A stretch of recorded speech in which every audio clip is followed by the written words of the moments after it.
Hi there, it's Florence here, and today I'm back again with another episode of my knitting video podcast. In these episodes I just show any of my recently completed knitting projects, anything that I'm currently working on, and also any yarn or knitting adjacent stuff that I've picked up since the last episode. This episode has been a pain to film. I've already filmed this last week, but I somehow messed up the video files and couldn't get them onto my computer, so I'm giving it another go. I really need to do this today because I'm going on my summer holiday in a couple of days, which will be for a couple of weeks, and so I won't have a chance to film anything else for a bit. As usual, I'll start off by briefly mentioning what I'm wearing. I'm not sure how well it's showing up on camera. It's very hot in the UK at the moment, so I'm filming this very early in the morning because it's the only way I can cope without my fan for an hour or two while I film this, because I think it tends to be over 30 degrees in my flat during the day. So this was the most knitwear that I could cope with wearing today, and to be completely honest, this will probably come off after this video in favour of something a bit more comfortable in this weather. I've talked about my yarn choice for this before and how much I actually dislike it for hot weather. This is the Twist Loop top by Other Loops. It's a cabled all over rib camisole. If I get up like this, maybe you can see the cables a little bit better. I've actually clipped my microphone to one of the cables, which probably isn't very good for the top, but it is surprisingly practical. I knitted this a few years ago now, I think, using Drops Flora. I don't know why I made this decision. I think I just had some lying about and I wanted to use it. But Drops Flora is, I think, something like 65% wool, 35% alpaca. I cannot stand alpaca in hot weather. I'm not a big fan of the texture of alpaca at the best of times, and so this is a very uncomfortable top. If I was to make this again, what I would use is probably the Knitting for Olive Merino, which is my favourite yarn for summer tops. It's 100% merino, so it's still very enjoyable to knit.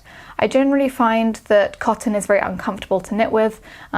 Just the tension is not good on my hands because it's not got as much stretch to it as wool. The other reason I avoid cotton for tops like this and other plant fibres, and also silk, which behaves much like a plant fibre, is that for these sorts of camisoles they're supposed to be fitted and they're rib to help keep them very fitted. But if you use those sorts of fibres, then, you know, as you wear this top, the rib will stretch out, it will no longer be a fitted top. And with wool, once you wash it and shake it out and block it to shape, it will return to its original shape. Whereas once you've sort of stretched out a cotton or silk top, you can't really do the same thing. And so it won't remain fitted over a long period of time in the way a wool top would. I knitted this one, I think, in the smallest size, and I also added some waist decreases. I was a lot smaller back when I made this. I've gained like 25% of my body weight, and actually I'm quite impressed with how forgiving a top like this is and how it continues to fit me well even after that. Oh, and I do always get quite a lot of questions about the bra that I wear with a top with this sort of neckline, because it's got like one of those narrow necklines and then like a deep armhole. And you can see the answer is I just wear a regular bra. I try and pick one which has a strap that kind of matches. My hair covers it a lot of the time and usually I don't care, but I'm not messing about generally with any like sticky strapless bra situations. I think that I either just wear a regular bra or no bra at all if I'm just home. And if I'm stressed about my bra straps being visible, then I'll just pick a different top to wear. The square neck camisole by Garnock Slicked is my favourite pattern for a camisole that is ribbed like this, but which covers your bra straps really well, so do check that one out if you're interested. With that being said, this is a beautiful pattern and I really love these cables. Okay, I think I've talked enough about that. Let's move on to my big finished object for this episode. I think this is my only finished object actually, but I have been knitting a lot. I have this piece that's finished and another piece that is very, very close to being finished, and both of those I hadn't even started in the last episode, so I have done quite a lot of knitting. So here it is. This is the Forget Me Not jumper, which is a pattern that I currently have in progress. Actually, I'm going to try and edit the final pattern today, so I think by the time this episode goes up, the pattern for this jumper will be available on my Ravelry, or if not, it will be coming very soon. The test knit for this has finished. I showed one of these a couple of episodes ago, a white one with pink and blue flowers and green leaves, and I knitted another one alongside my test knitters. Okay, first off I'll mention, actually the colour scheme for this I picked based on a jumper that I saved a picture of probably like 4 or 5 years ago, and I've always really loved the look of. It's the Karelia jumper, pullover, sweater by Midori Hirose, and I knitted it in white and pink. Looks like this, but there's this other picture that I'll put here that I kept seeing where somebody had done it in like a navy blue with red and pale blue and some other colours as well. That's a very beautiful pattern. I didn't really like the fit of the jumper, which is why I didn't make it again in a darker colour, but the colourwork technique uses like an Estonian colourwork technique. That's really, really cool. So anyway, I decided to steal that colour scheme kind of for this. I'll talk about the yarn first. I knitted this in Knitting for Olive Heavy Merino. I feel like this is the yarn that I talk about every episode, so I'm probably repeating myself a bit, but it's not actually the same yarn or same wool, I think, as the Knitting for Olive regular merino. It's definitely a little bit less soft, but it is pretty much twice as thick, so you can substitute it for 2 strands of the Knitting for Olive merino, which is a 4-ply weight. The heavy merino is less crazy soft, but I find it not to be scratchy at all. It has a little bit of a dry or hard texture that you sometimes get with merino wool, but I don't find it to be at all irritating. I think even if I was sensitive to wool, this would probably be okay for me. The reason I always go back to Knitting for Olive is, well, I feel like their prices are fairly reasonable considering what you're getting, but also I think their colour selection is just beautiful. This one is called Midnight. I wasn't sure looking at it online whether it was going to be a black or not. This is a really dark blue, but it's a lot less saturated than the navy colour that they also make, which is a much stronger blue colour. This blue, this lighter blue, I don't remember what it's called. It will be in the description. All of the patterns and the designers, the yarn that I used and what colour it's in, it will all be in the description. And then this red one is called Pomegranate. It's kind of a deeper red and it's very warm. I made a pair of mittens in Pomegranate last winter and they ended up being my most worn winter accessory. So yes, I've come to really love this colour. Now this pattern is written for a DK weight gauge. This yarn is more of a worsted, so this is a bit off gauge. Because it's fairly oversized, I wasn't too worried about the proportions. If you get what I mean, like if you're doing something very fitted and you just scale up or down the size that you're going to knit, depending on your gauge, things might end up a little bit out of proportion. But I feel like when you're working with a very relaxed fit or oversized garment, it tends to be a bit more forgiving. And so I did just knit, I think, one size. Actually, I knitted a size up and I did it off gauge, so this is now very oversized, but that's what I was aiming for. So I calculated these that I wanted, which is a bit more than the pattern suggests and that my original sample has. And then I figured out from there, and the gauge that I was getting with this yarn, which size to knit, if that makes any sense. Now, when I finished knitting this, I wanted to block it. It's pretty thick because it is worsted weight and it has a colourwork yoke. And so I wanted to give this a little wash and then spin it in the washing machine. Unfortunately, I don't know if I'm just too stupid to figure out how our washing machine works.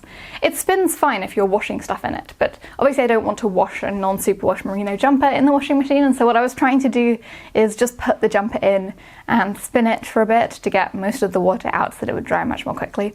But sometimes my washing machine just refuses to spin, and so it would sort of sit still for 10 minutes and like turn gently and agitate the jumper a little and then stop.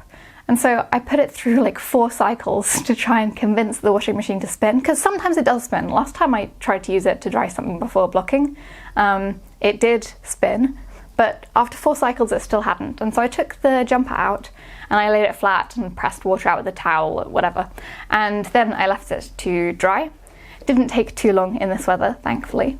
But it's interesting, the resulting texture, I don't know, I've knitted a lot of jumpers with this yarn before. It's one of my favourites and I rarely hold it with anything. I do enjoy knitting things with just the heavy merino on its own, but it almost has like a slightly felted look to it, and I wonder if that's a result of all of the washing machine cycles.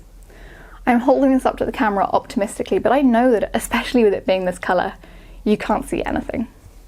You'll just have to trust me when I say that it's not like felted in that it still totally stretches, but it has a sort of felted look to it There's very little stitch definition, and the fabric's very smooth and slightly fuzzy.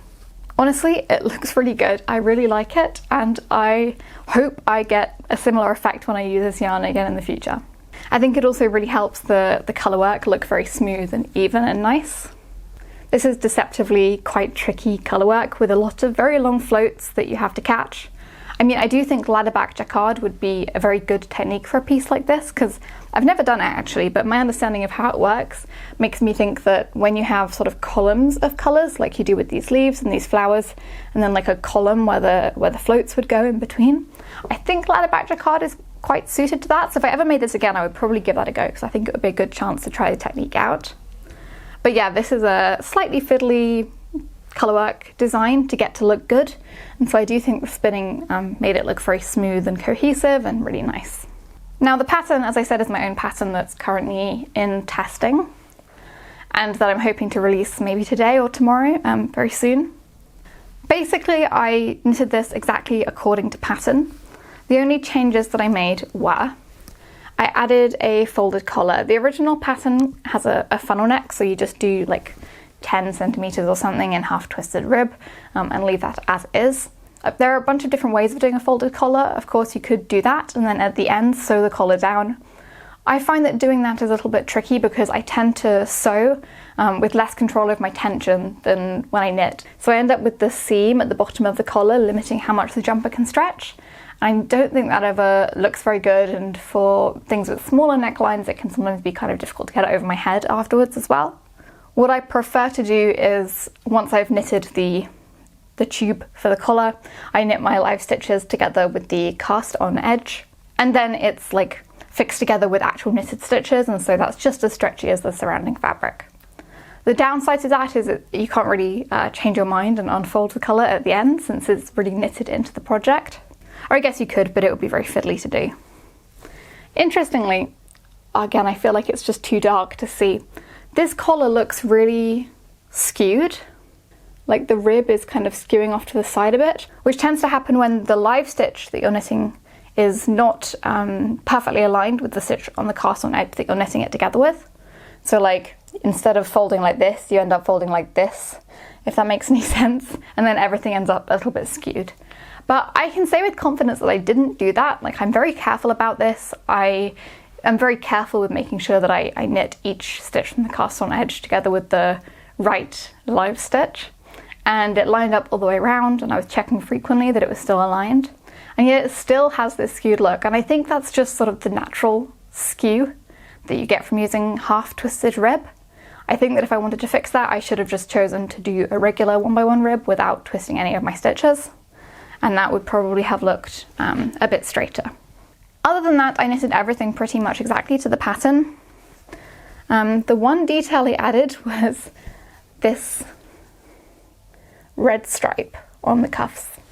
My test knitters were actually asking a lot of questions about things they wanted to add when they were test knitting this jumper, especially colour work on the sleeves.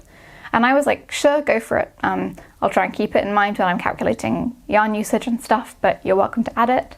Unfortunately, there isn't a chart in the pattern for sleeve colour work, but if you check the other jumpers on Ravelry and on Instagram that were knitted using this pattern, you'll see some very cute sleeve colour work that people did by adapting the yoke chart for the sleeves. I'm not the biggest fan of sleeve colour work. I have some jumpers with it. I think I did Lumma by Surrey Nordland, and that has sleeve colour work and looks very pretty. But in general, I think I can do a busy yoke, but I don't necessarily want a busy sleeve as well. But I did want to add a little bit of a highlight with this amazing pomegranate yarn.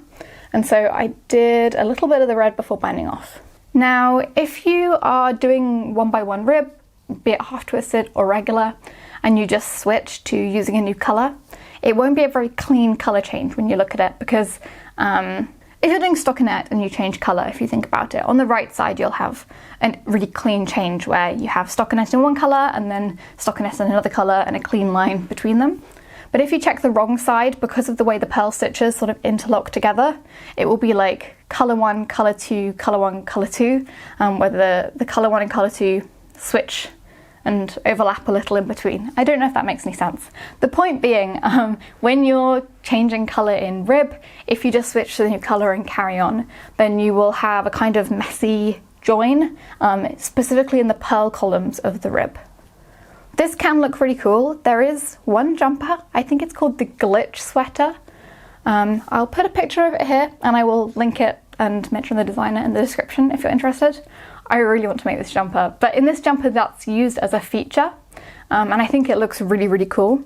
But I didn't want it for this cuff, I wanted like a clean change. So I was doing half twisted rib, which is knit one through the back loop and then purl one, repeat that. And when I changed colour, after I changed colour the first round with the new colour, I just did a round where I knit one through the back loop and knit one. So instead of purling any stitches, the stitches I would purl, I just knitted instead. So knit one through the back loop, knit one all the way around. And then I did, I think, only one more round after that in the half twisted rib. So I did a knit one through the back loop, purl one round. And then I bound off with an Italian bind off. Now, this gives a really clean look, and I've used this before, but generally for adding stripes of colour further up on the cuff. And I was a little bit concerned because, you know, when you're doing a folded collar, if you do one purl round sort of halfway through, then that forms a fold. Because stockinette rolls, if that makes any sense, like it has a side that it wants to fold towards. If you do one purl round in the middle of rib or one knit round in the middle of rib, then the fabric is going to want to fold along that line. And so I was a little bit concerned that I would end up having the very edge of the cuff like flare out due to there being a line along which it wants to fold. But actually, I guess maybe it's because the Italian bind off's kind of tight and cinches everything in, but it doesn't at all. It looks really good. Just overall, I think it's a really clean finish, and I'm definitely going to do this again on other jumpers, particularly if they use a sort of statement colour like this.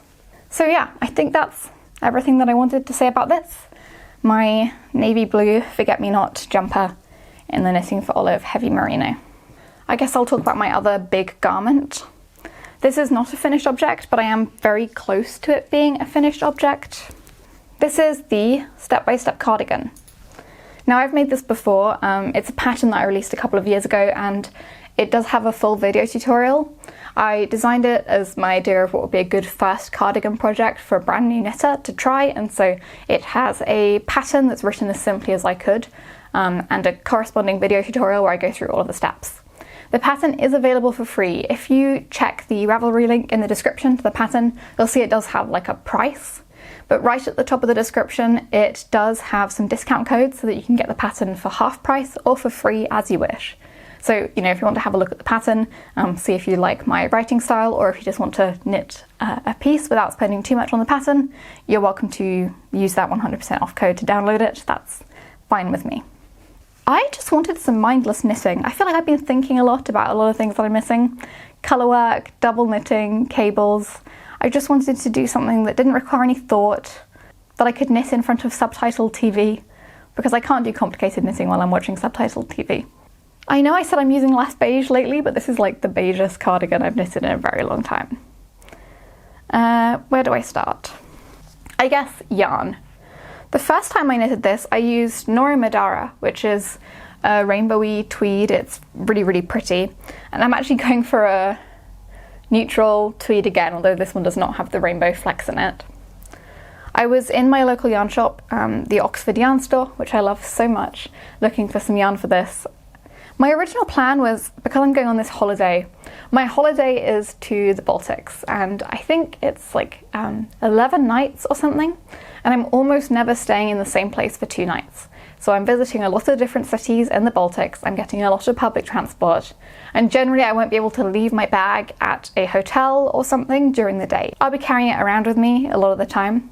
And so I wanted to have a warm layer that I could wear particularly at night, or if it's a little bit cooler, that is still very lightweight. And so my original plan was to go and buy like a very lightweight wool, something along the lines of Rauma Varms, or the Sandnes Garn Fritidsgarn, if you know the type of yarn I mean. But none of the colours of the Fritidsgarn that they had in stock in this yarn shop were particularly appealing to me. And so I was having a look at what else I could use, and I saw this. So this is Isager Aran Tweed. The colour of this one is called Sand, and it It's sand colour, it's beige.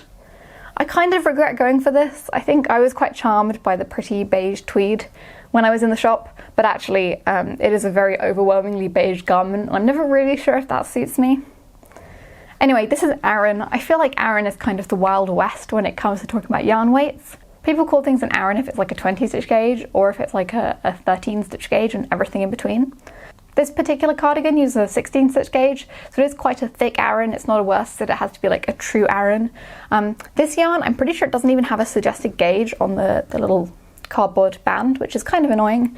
But I would say it's a lighter Aran, maybe like a worsted. Maybe you get like a 17 stitch gauge out of this, I'm not sure, I'm making things up. And so I needed something to hold with it. I didn't want mohair because mohair is sticky to knit with in this weather. I wanted to do just full so that I could knit it even in the current 30+ degree weather that we're having in the UK. But the Isager Alpaca one, which is usually my go-to when I'm looking for a second strand that's lace weight that isn't mohair, was out of stock in all the colours that I thought would pair well with this sand colour. And so I ended up getting this. So this is also from Isager.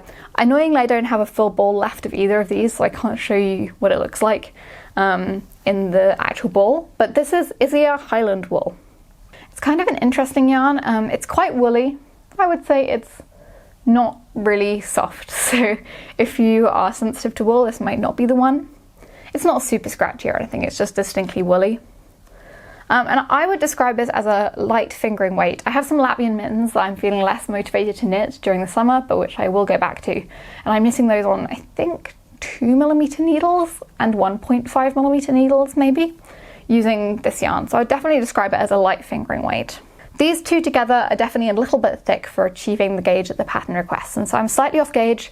And again, like I said with the other jumper that I showed a second ago, when it's quite a loose oversized garment, you can probably just pick a different size and it will work out fine, as long as you do a little bit of maths to check. And so I did that, and I've just decided to knit the smallest size. I think my size technically would be the second smallest, but I'm doing the smallest one. I've basically followed the pattern exactly. I haven't done anything interesting or creative here. It's just the step-by-step cardigan. It's a raglan. Don't know if you can see. It's a raglan. It has this double knitted button band. This will all look much better once it's blocked, I think. The button band, and it has buttonholes like this. I did also get some buttons that I need to attach to it. Oh no, I ripped the bag. But these are also from Isager. Are they made of cotton, I think? They come in a bunch of really cute colours, and I use these for most of my jumpers. They do sell them in the Oxford yarn store, but I went for this like very dark brown colour, which I thought would pair really well with the dark brown tweed flecks in the yarn.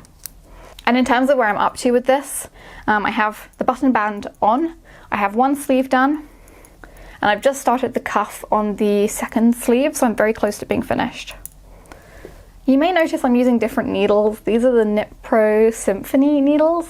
I have too many projects on the go, and my favourite needles, which are the CKnit KA needles, both their shiratake and the Koshitsu, are my favourite needles out there. But yeah, all of those are in other projects, and these Knit Pro Symphonies are my favourite needle that's like reliably available in pretty much every yarn store in the UK at least. They are quite smooth wooden needles, kind of similar in how they feel to the CKnit KA ones. The difference is that the CKnit KA ones swivel on the cables and these ones do not. My specific gripe with these needles, and the reason why I generally avoid buying them, is they're just so ugly. They have a purple cable and then the needle is like rainbow wooden. And I get that this is fully a personal preference thing and you might love them, but I personally hate them. And I wish these widely available, really nice wooden needles that I actually like a lot just were a little bit less ugly. I think that's all I have to say about that cardigan. It's not a very exciting project, and I guess I'll show it pretty soon in the next episode anyway, given I will have it done within the next day or something so I can take it on my trip. I was trying originally to make it as light as possible, but this is actually a super heavy cardigan, and so I may end up taking something different on my trip anyway. We'll see how my 7 kilograms, including my small bag and my cabin bag baggage allowance, goes with that. And then my other holiday related project that I'm working on, which is also on the horrible ugly Knit Pro Symphony needles, is the Moomin scarf. The reason that this is a holiday project is because I figure this is just going to take a million years to knit. And also I'm knitting it with this. This is Cardiff Cashmere Classic, which is very lightweight. And so I think this will be a project that will take loads of time and not take much weight in my bag, and also won't require me to look at a pattern because I'm just doing a length of a scarf with no further detail on it. And so I think this is perfect for knitting on buses and trains in the Baltics. So I may well be taking it with me. I think I showed this in the last episode. This is a free pattern from Novita, which is a Finnish yarn brand. They've done quite a lot of collaborations with the Moomins, Moomin intellectual property. They have Moomin yarn, which they've gifted to me before, which was really nice. It's not very, I don't know. The way I think of Novita yarn is it's like cheap and fine. It's decent yarn. I enjoy it. It's nothing special though, you know? But you know, if you put Moomins on the packaging of something, I'm probably going to buy it anyway. Anyway, they've released a bunch of Moomin patterns as well, and this one is from some collection called like Moomin Mama's Soft Knits or something. For anyone who doesn't know at this point, I'm a bit of a sucker for Moomins. I think they're very cute, but not too cute, like a good level of cute and also weird, and I like the books very much. And so I wanted to make this scarf. I kept seeing people knitting it, I thought it was so cute, and it's a double knitted scarf with a Moomin on one end. And then on like the other end of the scarf, there's a Moomin tail, and so when you wear it and you wrap it around and the two ends of the scarf hang down in front, you have like the Moomin and then the Moomin tail. I think it's so cute. So I don't want to repeat everything that I said in the last episode, but my yarn choice was made basically because, well, firstly, I know that this is going to be a bit of a marathon knit. Double knitting takes a very long time. This is a lot of double knitting. And so I wanted yarn that is going to feel special and enjoyable to knit for the whole project. Also, double knitting tends to be very stiff and rigid because it is so thick and it has like two faces of fabric on it. And I didn't want the scarf to be too thick or too rigid. And so what I decided to do is knit with a little bit of a thinner yarn. And I'm knitting it on the suggested needle size that you would use for stockinette with this yarn. Generally, when you're doing double knitting, you'd size down like at least 2 needle sizes, because you sort of carry the yarn for the front layer of fabric over the stitch that you're doing for the back layer of fabric each time. And so you end up with quite a lot of slack yarn in between the stitches, which will then be sort of pulled into the stitches and make the gauge look bigger than it would otherwise be. So I was a little bit worried when I was working on this that because I was using such a big needle for double knitting, the design would not look very clear, that the whole thing would look very messy. And so once I'd finished knitting the Moomin, I went ahead and gave this a little block so I could get an idea of what it would look like if the fabric was going to open out and look bad. And so I was going to make a decision at that point on whether to frog it and look for something else to hold with the cashmere. And you guys can tell me what you think. But I think that this is a success. First off, it's a little bit narrow for a scarf because I'm using a thinner yarn than the pattern calls for. I think the pattern calls for a heavier DK, I'm not sure. Anyway, my yarn is thinner than the pattern calls for, my gauge is a little tighter, and so it's a little bit of a narrow scarf, but I think that's fine. I think I'm happy with that for this. It barely ever gets cold enough to wear a thick scarf in the UK anyway. And I think the design is very readable. It looks like a Moomin. The hand looks a bit funny, but overall I think it looks good. It looks pretty Moominous. And because it's double knitting, the reverse side of the scarf has a tanned Moomin. Very cute. My one, I guess, regret with this is I did switch how I was holding the yarn. So I knit English style usually, which means I hold the yarn in my right hand while I'm knitting. When I'm knitting colourwork, I do two-handed knitting. So I hold one strand continental and I hold one strand English. And when you're doing this two-colour double knitting, you kind of hold your two strands similarly to how you would when you're doing two-stranded colourwork. Now, when I was looking at tutorials for this, because I haven't done this two-colour double knitting before, all the tutorials that I watched, and I didn't dig to the bottom of YouTube searching for anything, but all the tutorials that I watched were for people who knit continental, and when they do stranded colourwork, they hold both strands of yarn in their left hand. So I didn't want to do that. I don't like knitting continental. I definitely don't want to try and do two strands of yarn continental.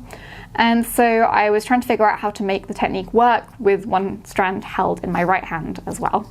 And I found it very fiddly to start the row if the two strands are I don't know how to describe this. Like, the way that I'm starting the row is only comfortable for me to knit if the colour that starts the row, like the first stitch in the row, is the colour that I'm holding in my left hand.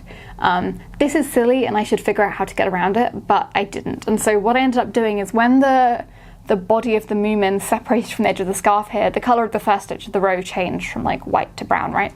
And so at that point I switched which hand I was holding the yarn in. And I thought it wasn't going to be a problem because there wasn't really any visible rowing out or weirdness going on down here. And I didn't really think it through because I didn't think I was going to have tension issues. But I have had some tension issues and it's been getting better as I go. But the problem is I switched like at this point, right? So the bulk of the rowing out and tension issues from me switching which way I'm holding the yarn happened right in the middle of the face of the Moomin, which kind of sucks. They're also not really visible much on the wrong side, but on the right side they are visible. So basically exactly the place on the scarf where I don't want there to be visible tension issues, there are visible tension issues. So you can totally see here where I changed how I was holding the yarn. There's a very obvious line. And we've got some alternate rows with quite loose tension here, which I think is when I'm purling continental. I don't think this will be an issue going forwards because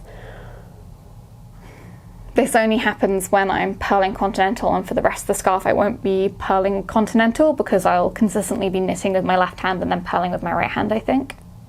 At least up until the point where I do the tail. So I think it'll be fine. It's just like whether I want to bail out now and restart. And I think I'm just going to push on.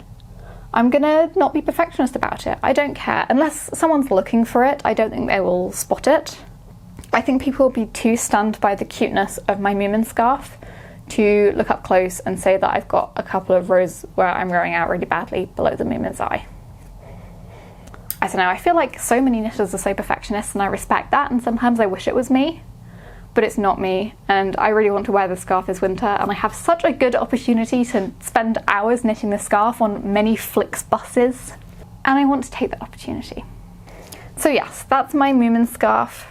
I've had some messages from people since I posted a picture of this on my story saying, oh, I have a friend who really loves Moomins, I'm going to knit this scarf for them. And so what I will say is, it's a very enjoyable project, it's very cute. As a Moomin fan, I would love to receive this scarf. But make sure you're emotionally prepared before you start knitting it. Only make a double knitted scarf like this for somebody who you like very much, because it's a bit of a labour of love.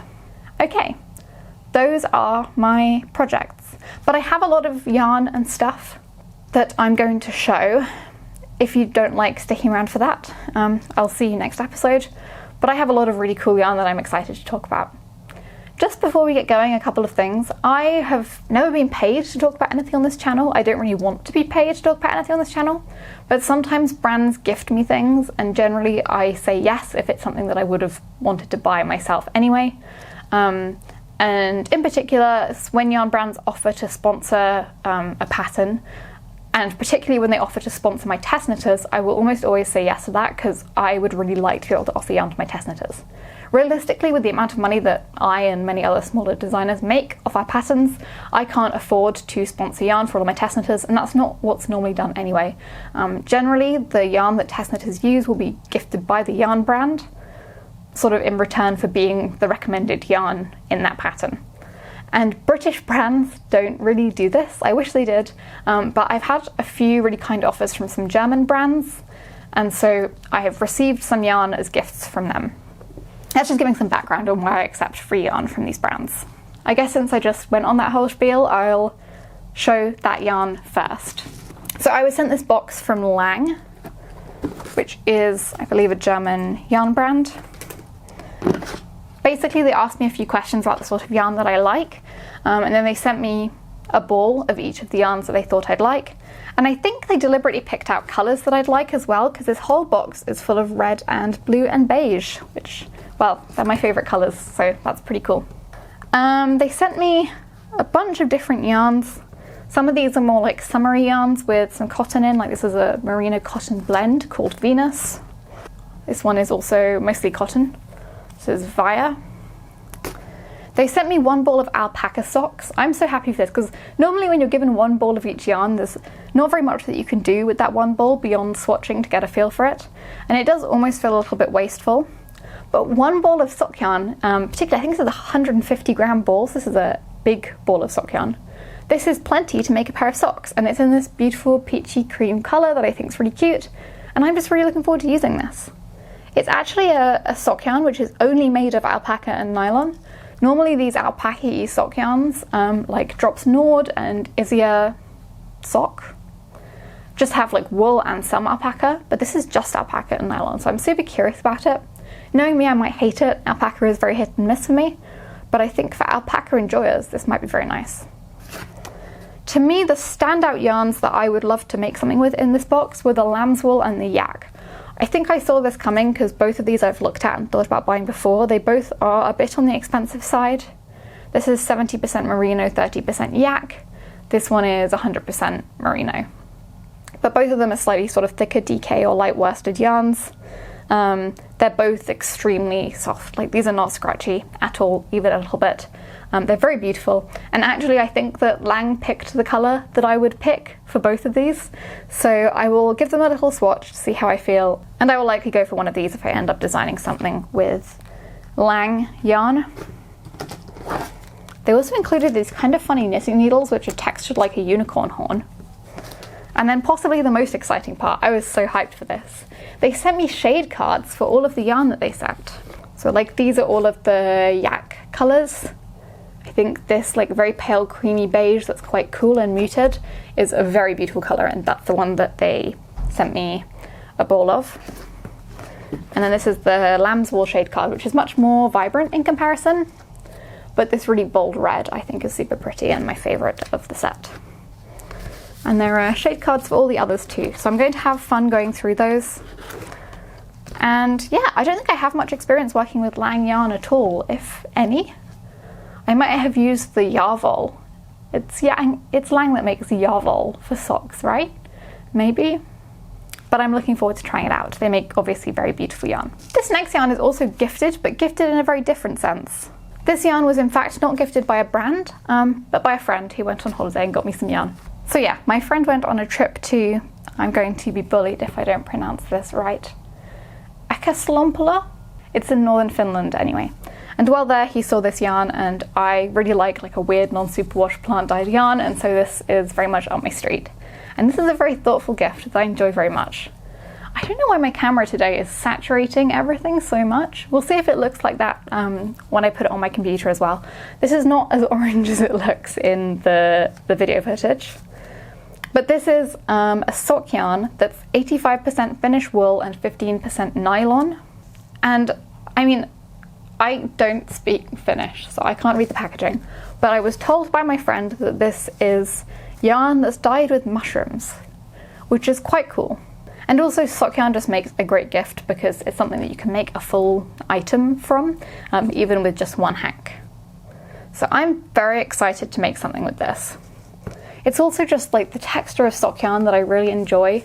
It's kind of scratchy, it's really woolly. It's non-superwash, but it still has nylon in, and that's a pretty hard combination to find. I think a lot of the people who like a non-superwash sock yarn also like an all-natural plastic-free sock yarn.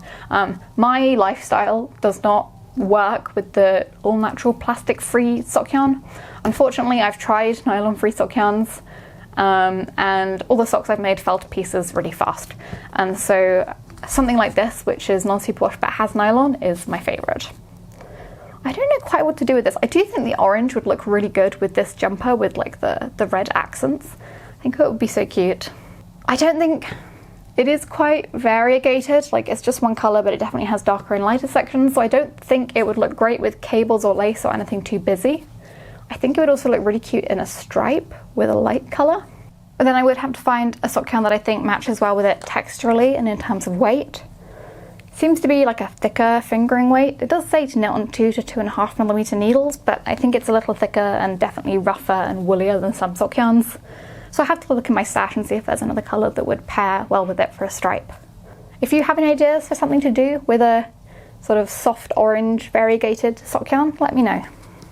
Okay, this is another yarn that I got as a sample from a brand, and so this one is gifted by the brand. So yes, this yarn was gifted to me for free, and I have one hank of each of the 5 colours that they've launched so far. This is a brand new brand and it really appealed to me because it's Oxford based. It's called Oxford Biocolors. And also it's just the sort of wool that I really like. So this is a non-superwash wool. It's DK weight. All they have released is 5 colours in one DK weight base. It's non-superwash, it's 100% British wool. It says it's Shetland and blue-faced blend. 223 meters per 100 grams and a 22 stitch gauge on a 4mm needle. These yarns are dyed naturally as well, but I guess unlike something like this, these are naturally machine dyed, so they're not hand dyed. They look very uniform, and the brand seems to have a little bit of a science theme to it, which I think is extremely cute. So you can see the label looks like a little periodic table square. I should say, I did study a course at uni that has science in the title, but it's not really science. And so I must say my knowledge of science is somewhat lacking. But I'm sure you guys can appreciate the very cute, silly, sciencey names that these yarns have. This one is Quanta Yellow. This is Lavender Particles. This is Electron Cloud. This one is Graphene Fog. And then my favourite colour and name of the lot, this one is Molecular Mint. I really want to knit something in Molecular Mint, and I feel like this will be happening soon.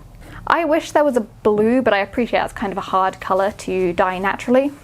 And I was looking at these colours and I think they're all quite pretty, generally very pastel-y and springy and nice. But I think they look better together than they do on their own. So my original plan was to pick up a sweater quantity of the one that I'll end up liking the most.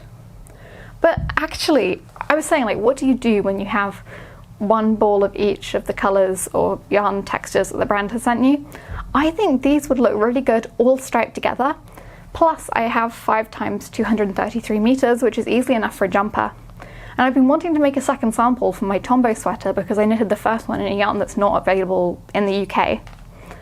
And so I might just do a striped jumper with all 5 of these colours. It does feel quite Easter, doesn't it? Okay, last one, I promise. I don't just get gifted yarn, I do also spend too much money on yarn myself. I ended up meeting one of my friends from sixth form in London with another of her friends as well, and we went to the Tate Britain together. We all really like art, and sometimes we go to galleries with our little sketchbooks and draw, and it's very lovely. And when I was looking at the location of the Tate Britain and wondering what to do before I met up with these friends, I realised that it's like a 5-10 minute walk from Beautiful Knitters, which is a London yarn shop near Pimlico tube station. I'm sorry if I'm saying that wrong. I feel just as confused pronouncing the names of London Underground stations as I do pronouncing foreign words. I think London Underground station name pronunciation is less consistent and more confusing to me as a native English speaker. Anyway, Pimlico. I went to Beautiful Knitters and they had a lot of beautiful yarn actually. There was a lot there that I would love to try, that I will maybe pick up in the future. It's a pretty small shop with a high density of very lovely stuff, which is probably my favourite kind of yarn shop. But what I ended up grabbing was, they had all of the colours of Cardiff Cashmere, I think, including some of the new colours that I haven't seen anywhere else yet, and particularly including the tweed colours. Look at these, they're so beautiful. So this is a white with like a blue and brown tweed speckle, and this one is a blue with a darker blue and lighter blue tweed speckle. Both are so pretty, and I couldn't decide which, so I got a little bit of both. I think I might use these to make like a t-shirt or a short sleeve cardigan or something like that.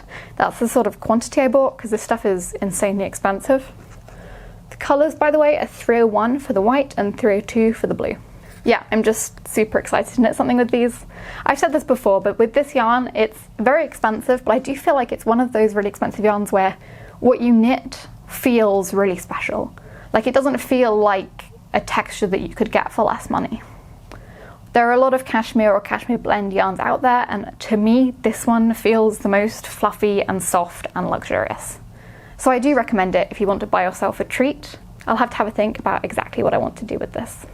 And I think that is finally everything.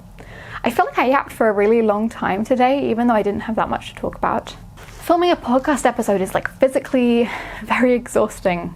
Like, my voice hurts by the end from talking too much.